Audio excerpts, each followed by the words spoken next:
네, 그날 시장의 흐름만 쫓다 보면 큰 그림을 놓치는 경우가 있는데요. 멀리 내다보고 가치 있는 종목을 선별해서 먼저 투자하면 안정적인 투자를 할 수가 있습니다. 네, 날카로운 시각으로 시장을 분석하고 전략까지 세워드리도록 하겠습니다. 금요일 격주마다 함께하고 있는 코너인데요. 윤지호의 날선 투자, 윤지호 경제평론가와 함께합니다. 어서 오세요. 반갑습니다. 네, 안녕하십니까? 반갑습니다. 네. 일단 지금 시장의 최대 관심사는 아무래도 금리일 텐데요. 미국 10년물 국채 금리가 4.6%대까지 급등했다가 조금 내려와서 4.5%대 수준. 네. 국채 금리 흐름 먼저 어떻게 보고 계십니까? 일단 금리와 환율이 우리 시장 전면에 다시 부상하고 있습니다. 네. 그러니까 결국 이러한 매크로 변수들을 보는 시점이 왔다는 거는 시장이 좀 변동성이 생겼다는 걸 의미하는 거예요. 그러니까 이게 뭐 어떤 결론이 안 나니까 막 하루는 막 금리가 뭐 치솟았다 안정됐다 이러고 있는데 기본적으로 이게 증시에 좋은 거냐 물어본다면 좋지는 않은 거겠죠. 특히 이제 또 이 시기적으로도 매우 중요한데 알다시피 7월 9일이면 90일 관세 유예가 끝나거든요. 그러면 6월 달에 미국이 이렇게 다 쉽게 패가 다 드러난 상황에서 과연 이게 잘 협상이 마무리될까? 이런 우려들도 좀 생길 수 있고요. 잘 될 거로 보지만 또 하나는 어떻게 했던 간에 트럼프가 굉장히 무리수를 두고 있는 겁니다. 그러니까 잘 보시면 알겠지만 90일 관세 유예를 추진했던 사람은 베센트예요. 베센트가 추진했기 때문에 그 당시에 이제 좀 많이 뒤로 물러났던 분이 나바로라는 분이었죠. 둘의 차이가 뭐냐면 베센트는 달러의 지위가 유지돼야 되는 입장이라면 나바로는 다소 달러 좀 약세로 가는 그런 입장에 있는 거죠. 그래서 어떻게 보면 지금 당장은 베센트가 우위에 있지만 이번에 이제 재정 이런 문제가 불거지면서 여러 고민거리가 커지는 상황 아닐까 싶어요. 왜냐하면 당장 이제 뭐 다 기사로 나와서 뉴스로 나와서 알고 계시겠지만 뭐 이제 하원 통과됐고 상원 남아 있지만 이거는 뭐 상원은 어차피 공화당이 다수기 때문에 뭐 큰 차이는 없을 것 같아요. 근데 분명한 거는 뭐 이번 사실 그 금리가 급등했던 이유를 보면 이 감세 아니라는 게 얼마를 뭐 감세하는 것도 중요하겠지만 이 법안 구조 자체가 일단 감세를 먼저 하고 나중에 재정 감축은 나중에 하겠다는 거거든요. 그러니까 재정 적자가 이 법안대로라면 빠르게 늘어날 거라는 건 향후 2년 내에 빠르게 늘어난다는 게 고민거리였던 거예요. 그러니까 지금 예상하는 거는 아마 이대로 가면은 한 2027년만 해도 GDP의 한 7%가 재정 적자로 간다고 보고 있거든요. 알다시피 베센트가 말했던 거는 3% 내로 제한하겠다는 입장이잖아요. 이게 뭔가 배치되는 상황이다 보니까 시장에서 못 믿는 거죠 지금. 얘네들 이거 지금 되는 거야? 그럼 어떻게 줄이겠냐가 중요한데 이렇게 감세를 해도 재정 적자가 안 늘릴 수 있어. 딱 하나 말합니다. 관세를 걷겠다. 두 가지 불안한 거죠. 생각보다 관세를 세게 하나? 그러니까 우리나라 최근에 보면 자동차든 수출주들이 밸류에이션에 비해서 굉장히 더 깊어지는데 아마 그 구간이 좀 어떻게 보면 길게 보면 불확실성의 구간이어서 밸류 할인이겠지만 여하튼 그러한 우려가 동시에 반영되다 보니까 아마 증시 차별화도 심해지고 미국에 대한 불안감도 좀 커지지 않나 좀 이런 생각을 갖고 있습니다. 재정 적자에 대한 우려 여전히 큰 상황이고요. 한편으로는 경기 둔화에 대한 우려도 빼놓을 수가 없습니다. 특히 연준에서는 뭐 지속적인 관세에 따른 인플레이션을 언급을 하면서 스태그플레이션 가능성도 이야기를 하고 있는데 아직까지는 이 물가 지표에 큰 변동이 없었는데 관세 영향을 안 받았기 때문이다라고 해석을 할 수 있을 것 같아요. 뭐 연준에서 이렇게 말을 하죠. 뭐 기대 지수는 높아졌거든요. 그러니까 그 설문조사하는 소프트 데이터는 부담스럽지만 아직 그 실제 물가 상승률은 좀 진정되고 있는 상황이에요. 이유는 아주 간단합니다. 물가를 올렸던 주요 핵심 요소 주거비였는데 주거비가 안정화됐기 때문에 뭐 물가가 크게 오르겠냐. 근데 이건 지금까지고요. 왜 기대값들, 물가에 대한 기대치가 올라갔냐 뒤져보면 결론은 관세가 부과되면 물가가 올라올 거라는 우려겠죠, 지금. 그래서 뭐 기승적 관세가 되고 있는데 시장에서 기대하는 거는 7월 9일 지나도 관세 유예처럼 뭔가 관세가 생각했던 것보다 낮아져야 된다는 공감대가 있는데 이게 너무나 당연한데 뭐 트럼프가 도대체 만약 감세안까지 밀어붙이는 상황을 보면 그거 아닌 거 아니야? 뭐 이런 고민거리가 생기다 보니까 시장이 좀 불확실성이 커지고 있는데요. 여하튼 뭐 가장 중요한 거는 재정 적자가 향후 2년 내에는 굉장히 늘어나겠구나. 그리고 이거를 제어할 수 있는 사람은 딱 하나밖에 없거든요. 미국에서 정치적으로 트럼프가 지지율이 낮아지면 제어가 될 텐데 아쉽게도 미국의 중간 선거가 내년 11월이에요. 그러니까 트럼프가 당장은 뭔가 자기 의견을 더 밀어붙일 가능성이 있다 보니까 금리가 튀었고 네. 달러가 약세로 가는 거죠. 퍼센트가 아무 문제 없다고 하는데도 왜 이렇게 달러가 자꾸 약해지고 있고 어느 날 봤더니 제가 여기서 원달러 환율 계속 강세로 갈 거 강조드렸지만 시장에서 의구심을 갖고 있는 거죠. 뭔가 원화도 달러도 약세로 더 가는 거 아니야? 트리플 약세 진행되는 거 아니야? 이런 우려는 계속 유지되고 있다 이렇게 생각합니다. 네, 지금 뭐 시장 금리와 함께 환율도 주목할 시점이다. 뭐 말씀하신 대로 최근에 원화는 좀 강세를 보이고 있는데요. 미국의 이 통화 절상 압박 얘기가 계속 나오고 있는데 뭐 실제로 이런 얘기가 오고 가고 있다고 보십니까? 아니 누가 공식적으로 관세 협상에 환율 협상을 포함한다고 하겠어요? 당연히 아니라고 하죠. 그러니까 우리가 시장이라는 게 참 신기한 게 네. 시장에서 마켓 is right라고 하잖아요. 시장이 옳다. 뭐가 시장에서는 뭐 계속 선을 그어요 지금. 관세 협상 내 이거 없어. 근데 시장에서는 환율의 합의 가능성이 높다 보고 있는 거죠. 그 이유를 지져보면 또 근거도 있어요. 중국 입장에서는 위안화 자산의 앞으로 이제 패권을 갖고 싶은 나라 입장에서는 네. 자기네 저희 통화에 대한 신뢰를 얻고 싶을 거거든요. 결국 위안화 자산에 대한 신뢰 구축. 다른 말로 하면 위안화 가치가 좀 올라와야 되는 거예요. 너무 올라와서 위안화 때문에 수출이 안 되면 안 되겠지만 그래서 일정 부분 용인할 거라는 생각이 있거든요. 그리고 한국과 원화와 위안화는 상당히 상관도가 높기 때문에 저는 원화가 뭐 저희가 지금 가끔 제가 저 아나운서 분들 뵐 때마다 원화 올해 1,300원 초반 갑니다 하면 저번만 하더라도 반신반의하다가 이제는 하는 생각을 하는 거죠. 그렇다고 해서 뭐 1,200원 가고 올 것 같지는 않지만 네. 아직까지 원화는 더 강세 여지가 있고 이유는 우리 자체적으로 뭔가 무역 수지가 엄청 좋아져서 원화 강해지는 게 아니라 결국 미세 조정들이 시작됐고 아마 위안화는 어느 정도 신뢰를 위한 그 소위 강세를 용인하지 않을까. 네. 그게 어떤 원화 강세 밑바닥에 깔린 핵심적인 어떤 모멘텀이 아닐까 이렇게 판단하고 있습니다. 원화는 강세 여지가 충분히 있다라고 좀 지속적으로 말씀해주고 계시고요. 미국 장기물 국채 금리는 오르고 있는 이 상황 속에서 중요한 건 시장에 대한 영향입니다. 주식시장 어떤 영향을 좀 받을까요? 어제도 참 이게 어려운 게요. 네. 사실 금리가 오르면 성장주가 두드려 맞거든요. 보통 좀 조정을 받는데 어제 보니까 뭐 양자 컴퓨터 관련주가 막 급등을 하는 거예요. 그래서 제가 네. 참 여기 방송 나와서 얘기를 하고 있지만 이게 뭘까 싶은데 이론적으로 말씀을 드리면 금리가 오르면 할인폭이 커지는 거예요. 그래서 성장주들에 대한 고민은 좀 커지겠죠. 그리고 어제 어떻게 됐던 간에 우리 영향을 주는 거 우리 시장을 놓고 본다면 상당히 미국채 매수에 대한 신뢰가 높은 편이거든요. 한국 내에서. 네. 아마 미국채 매수도 그렇게 서두를 이유는 없는 것 같아요.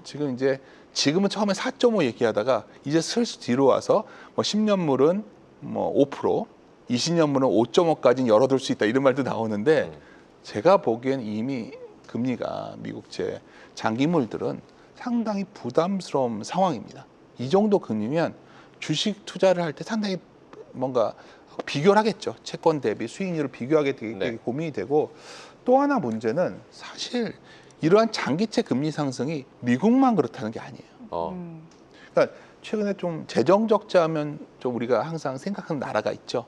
일본입니다. 네.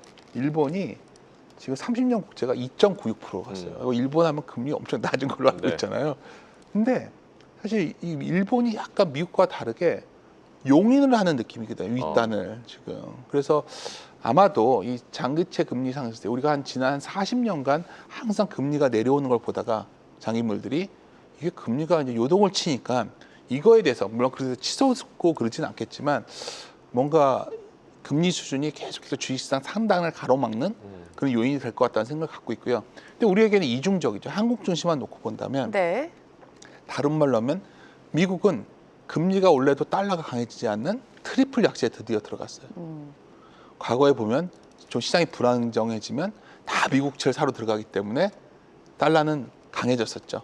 근데 이제는 어떻죠? 오히려 달러가 약세로 가는 국채 금리도 오르고 이러한 소위 트리플 약세가 나왔기 때문에 한국물에 대한 비미국 자산에 대한 선호는 상당히 이어질 것이다. 그럼 우리 증시도 물론 최근에 이제 여러 대표 주식이 수출중 중심으로 좀 조정이 깊어지고 있지만 네. 또 왜 기타 우리나라 국내 모멘텀이 있는 주식들 예를 들어서 그 우리 국내적으로 한국의 금리를 낮출 거니까 금리 낮추면 어디가 좋죠? 건설업종 좋아지고 증권업종 좋아지고 그리고 뭐 여러 가지. 그래서 한국 내 국내 모멘텀이 강조되고 있는 상황인데 여하튼 원화 강세 시기에 한국 증시는 상대적으로 견조했다. 그러한 측면에서 이번 6월이 좀 변동성이 커지는 구간이지만 주식 투자자 입장에서는 그래도 나눠서 매수에 나서야 될 시점이 아닐까 이렇게 판단하고 있습니다. 네, 금리 수준은 분명히 부담스러운 국면이긴 하지만 원화 강세는 또 긍정적인 요인이다라고 짚어주셨고요. 미국의 말씀하신 대로 뭐 트리플 약세, 미국 자산이 지금 조금 흔들리고 있는 가운데 대내적으로는 이제 대선이 열흘도 남지 않았습니다. 새로운 정부와 이제 정책 기대감, 네. 미국과 국내 증시의 좀 차별화 요인이 될까요? 어떻게 보십니까? 사실 한국 실적도 낙관하기가 힘들죠. 1분기가 잘 나왔는데 네. 올해 연간을 놓고 본다면 지금 시장에서 기대하고 있는 숫자가 이게 가시성이 있나? 이런 의심을 갖고 있죠. 근데 분명한 거는 우리는 돈을 풀 거란 얘기죠. 뭐 이게 옳고 그름의 문제가 아니라 투자자 입장에서 본다면 네. 미국 증시가 지난 2년간 매우 좋았던 거는 돈을 풀었기 때문이거든요. 우리 같은 경우에는 돈 푸는 거에 대해서는 약간 인색한 편이었는데 한국은행은 금리를 낮출 거고 추경을 포함한 재정 지출은 커질 겁니다. 어떻게든 간에 지금 현재 대선의 가장 유력 후보는 굉장히 좀 공격적인 정책도 내놨어요. 예산 편성권을 네. 기재부에서 대통령실로 이전하겠다는 거거든요. 이게 옳은 건지 제가 모르겠어요. 제가 네네. 판단할 문제는 아니지만 이것이 주는 시사점은 아주 명확합니다. 재정을 늘리겠다는, 돈을 풀린다는 얘기이기 때문에 당연히 이거에 대해 반응하는 것이 있겠죠. 재정을 왜 풀까요? 국내 내수가 안 좋기 때문에. 네. 내수가 안 좋으면 당연히 국내 지금 실적은 좀 그냥 그렇지만 뭐 백화점 주식이라든가 유통 주식들이 기지개를 펼 가능성이 매우 높은 거고요. 물론 지금 현장에 백화점 가면 누가 물건 사겠냐 하겠지만 뭐 신세계 뭐를 비롯한 이 회사들은 주가는 미리 반영해 가겠죠. 네, 그런 흐름에서 본다면은 아까 말씀드렸지만은 정책 기대감은 상법 개정을 많이 얘기를 하지만 그거는 많이 알려져 있고 네. 그 외에 결국은 돈을 푸는 정책이 시장의 화두로 올라왔다. 게다가 만약 거기에 덧붙여져서 우리나라 지금 그 며칠 새에 좀 흥미로웠던 거는 또 여러 가지 그 소위 승계구도 관련된 종목들이 굉장히 급등락을 했어요. 네네. 결국은 어떻게 됐든 간에 이제 뭐 자사주 소각을 의무화한다던가 이런 것들은 자사주 많은 기업들은 또 어떻게 할 것이고 배당성도 분리가세가 된다면 그럼 배당 관련주는 어떻게 할 것이며 이런 쪽 하나하나를 뜯어보면 아까 방금 전에 말씀드렸듯이 미국이 금리와 환율로 변동성을 키우겠지만 우리 증시에서는 충분히 그것을 이겨낼 만한 자체 모멘텀을 가진 종목들이 꽤 보인다.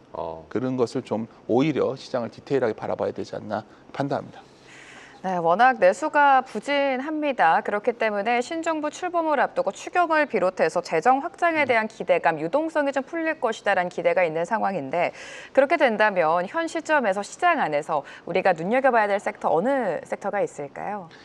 제가 시장에 있으면서 주식시장이 참 어려운 이유가 뭐냐면 네. 주식은 과거도 아니고 현재도 아니고 앞을 내다보고 있거든요. 앞을 내다보고 있다 보니까 미리 할증을 시키고 밸류에이션을 아니면 할인을 시킵니다. 네. 미래가 좀 불확실성이 보이면 막 할인을 시키고요. 네. 미래가 너무 좋아 보면 막 할증을 시키죠. 밸류에이션을.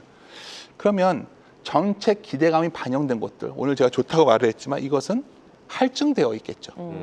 그러니까 그 대신 반대로 관세 우려가 선반영된 곳이 있죠. 7월 9일 끝나면 또 관세가 폭탄이 터질 거야. 그건 할인되어 있겠죠. 그렇다면 이 둘의 기준을 가르는 기준은 결국 가치가 될 수밖에 없기 때문에 아마 7월 9일 전후에서 저는 약간 시장의 색깔이 바뀔 여지도 있지만 여하튼 단기적으로는 상당히 모멘텀 중심의 장이 이어질 수밖에 없겠구나.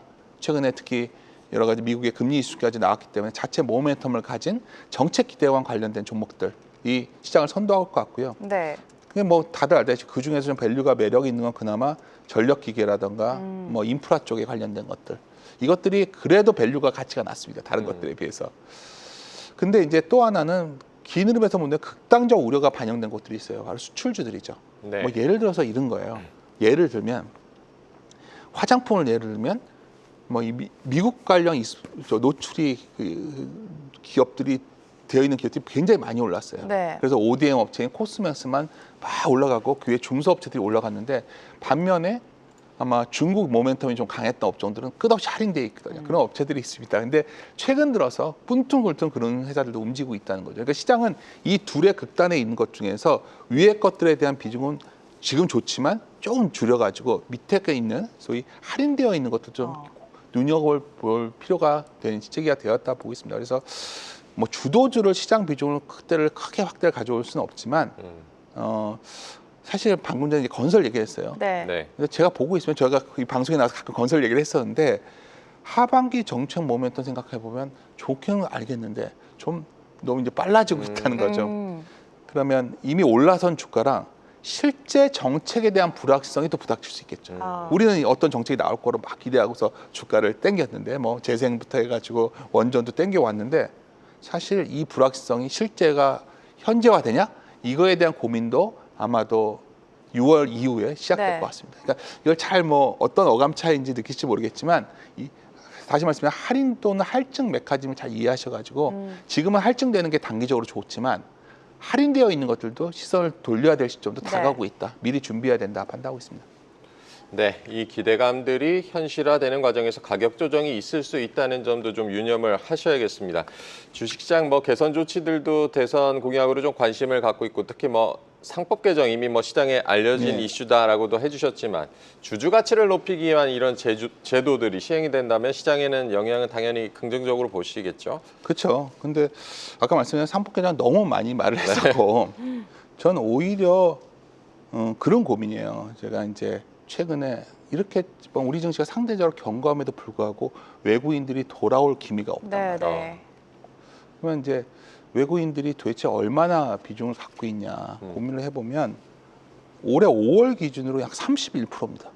낮지 않아요.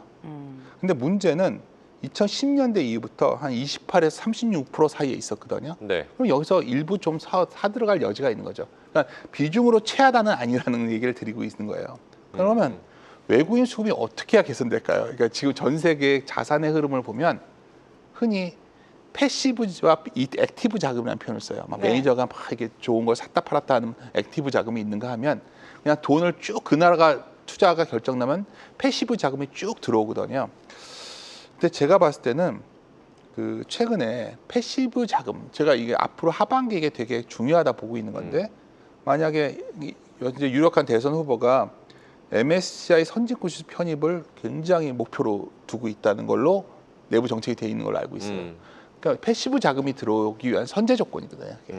그래서 이것도 매우 하반기에 변수가 될 확률이 높다. 그렇다면 외국인들이 들어오면서 지수가 레벨업 되는 시작된다면 지금 소외되어 있는 업종 대표주들의 시간도 지금은 진절머리를 내고 계시지만 올 수도 있다는 거죠. 그러니까 뭐 확신은 할 수 없지만 아까 대선 공약 측면에서 네. 상법 개정, 밸류업, 주주 가치 이거는 역시 법적으로 제정이 돼야 되는데 그거는 상당히 진행되는 여지가 높아 보이고요. 왜냐하면 이미 그 아까 배당 소득 분리과세라는 것과 자사주 매입 소각에 대해서 강력한 입장이 있기 때문에 근데 그 외에도 계속 오늘 강조드리는 게 국내적으로는 돈을 푸는 소위 재정에 관한 게 있고 네. 외국의 수급 같은 경우에는 결국 MSCI 선진국 지수 편입 목표로 뭔가 제도 변경을 하겠다는 거거든요. 이게 다 맞물려 있어요. 우리가 주주 가치가 보장돼야 외국인들이 들어오거든요. 동시에. 그래서 저는 이번에는 좀 뭐 미래는 알 수 없지만 그러한 기대감이 드디어 할증되는 수준까지 올라가는 한국 증시에 대한 그런 레벨업이 진행될 수 있다. 저는 그걸 좀 한번 올해 시장 전체를 놓고 기대하고 있습니다. 네, 주주 가치가 보장이 되어야 외국인의 수급도 돌아올 수 있겠죠. 외국인의 수급 동향 꼼꼼하게 체크해 보도록 하고요. 지금 지수도 지수지만 계속해서 잘 가는 종목들이 소위 달리는 말이 계속 달리고 네. 있는 장세인 것 같습니다. 뭐 조선이라든지 원전 안에서도 튀는 종목이 튀고 있는데 이렇게 지수보다는 종목 장세가 이어지고 있는데 종목 순환매 앞으로 지속될 것이라고 보십니까? 흔히 주식 투자 용어는 모멘텀을 선택할 것이냐 아니면 딥 밸류, 가치를 선택할 것인가 네. 이 차이예요. 근데 지금 강조하신 것처럼 아직은 관세 우려가 다시 재부상되는 국면이거든요.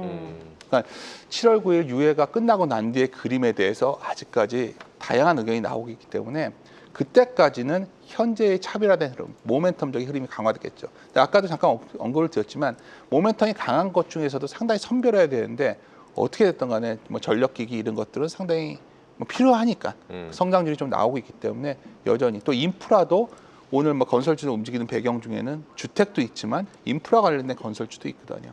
그래서 이런 것들은 여전히 모멘텀 플레이가 될 거는 봅니다. 근데 이 모든 거는 관세에 대한 우려가 다시 올라가는 시점에서 더 모멘텀이 강화된 거고 이 우려가 완화되는 시점이 온다면 좀 더 긴 흐름에서 본다면 아까 그러한 MSCI라든가 뭐 재정이라든가 이런 변화가 온다면 약간 소외되어 있던 내수주, 가치 있는 내수주들도 꿈틀거릴 것이고 뭐 심지어 제가 백화점 주식이 이제는 좀 올라왔는데 이제는 사람들이 말을 해도 거부감이 크지 네. 않더라고요.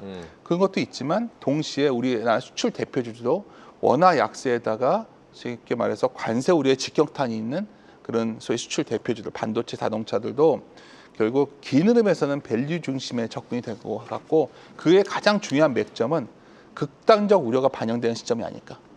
그게 저는 6월 중에 올 거로 봅니다. 그래서 최근에 그러한 흐름이 반영되고 있다는 점에서 하반기에 대한 좀 대비를 6월 중에 해야 되지 않을까 네. 판단합니다. 네, 다시 관세의 시간으로 가면서 변동성이 커질 수도 있다는 점을 염두하셔야겠고요. 뭐 이제 하반기로 가면서 다시 한번 뭐 지금 포트 재편이 지금 당장 이제 필요한 시기라고 보십니까? 항상 말씀드리지만은 불확실성하다는 거는 내가 어떤 주식을 가치를 매력적으로 가질 수 있는 시기거든요. 네. 물론 할증되어 있는 것도 좋죠. 그거는 이제 가진 자들의 잔치가 되고 있을 것이고 없는 자들 입장에서는 그럼 과연 어떻게 할 것인가에 대한 고민이 이미 6월 중에 시작될 거로 봅니다. 아마 5월에 시작됐고 아마 6월 만약 그러한 흐름들이 나오지 않는다면 연간으로 우리 증시가 이렇게 레벨업 되기 쉽지 않을 거예요. 레벨업 된다고 믿는 입장에서는 결국 큰 수급에 의한 패시브 자금이 들어올 것이다.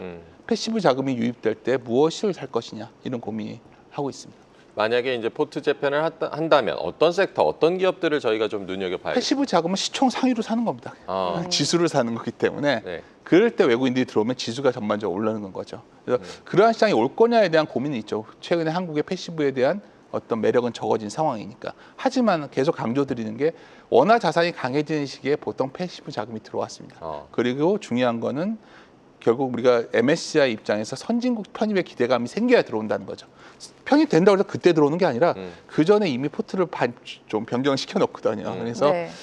올 하반기에 만약 그러한 뉴스 플로우가 나온다면 아마 제 말을 좀 기억하셨다가 이제는 정말 한번 될 수 있겠구나 그런 판단을 내리셨으면 좋겠습니다.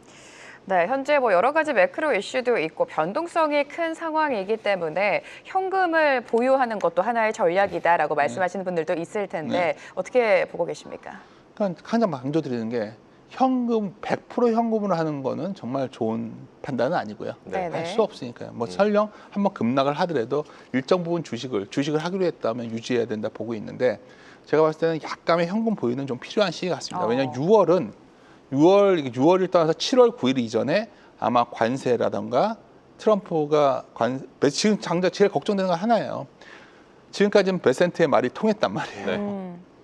근데 이 재정 적자 문제를 딱 보면서 느낀 거는 이러다가 갑자기 러틀링이나 상무장관이나 뭐 또 예를 들어서 아까 말한 피터 나바로 같이 후선 물러났던 사람이 다시 부상하면 이건 또 관세로 재정 적자를 막아야 된다는 그러한 강경파들이 득세하는 거거든요. 우리는 그 사례도 봤습니다. 앨런 머스크가 그렇게 잘 나가다가 어느 날 갑자기 뒤로 물러나는 것도 봤지 않습니까? 그러니까 트럼프의 변덕이 하나 걱정된다. 6월에는. 그래서 그거를 유념해서 볼 때 현금의 일정 부분을 좀 가져가시는 전략은 뭐 나쁜 선택은 아니다. 이렇게 판단합니다. 네, 트럼프 행정국 강경파들이 다시 득세할 가능성도 있다. 약간의 현금 보유도 필요하다는 점을 조언을 해주셨습니다. 오늘 윤지호의 날선 투자 윤지호 경제평론가와 함께했습니다. 고맙습니다. 고맙습니다. 네, 감사합니다.